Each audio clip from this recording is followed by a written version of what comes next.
আমরা যারা একসাথে লড়েছি আমরা যেন ঐক্যবদ্ধ থাকি। আর আওয়ামী লীগ এবং আওয়ামী লীগের যারা দোসর, জাতীয় পার্টির মতো সবচেয়ে বড় সুবিধাবাজ ভণ্ড যে দোসররা, এদেরকে একসাথে প্রতিহত করতে হবে। এই জাতীয় পার্টি বিরোধী দলের থেকে সকল প্রকার সুযোগ সুবিধা নিয়েছে এবং আওয়ামী লীগকে সরকারি দলের বৈধতা দিয়েছে। এবং জাতীয় পার্টির সবচেয়ে বড় ভণ্ডদের মধ্যে একজন হচ্ছে জিএম কাদের। এই জিএম কাদের ইলেকশনের 15-20 দিন আগে ইন্ডিয়ায় যেত, ক্ষমতার নেগোসিয়েশন করত, অর্থের নেগোসিয়েশন করত, বাংলাদেশে এসে বিড়ালের মতো চুপ হয়ে যেত।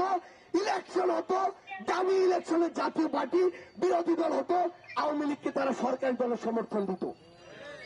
এই জিএম কাদেররা এখনো কিভাবে প্রকাশ্যে ঘুরে? এই জাতীয় পার্টির এই যে দামি আওয়ামী লীগ ছাড়া তারা এখনো কিভাবে বাইরে অন্তর্বর্তীকালীন সরকারকে নিয়ে প্রশ্ন করে? এই দামি আওয়ামী লীগরা কিভাবে এখন মানুষের ভিতরে ঢুকে আবার চক্রান্ত করার চেষ্টা করে?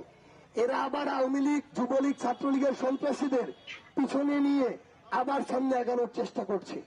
আমরা স্পষ্ট করে বলি, ফ্যাসিস্ট বিরোধী যে ঐক্যবদ্ধ শক্তি, আমরা যারা একসাথে 24-এ লড়াই করেছি, যে কোনো মুহূর্তে যে কোনো সিচুয়েশনে এইরকম দালালদের, স্বীকৃত দালালদেরকে আমরা একসাথে মিলে আমাদের জায়গায় তাদের মুখোমুখি দাঁড়িয়ে যে কোনো ব্যবস্থা নিতে প্রস্তুত থাকি।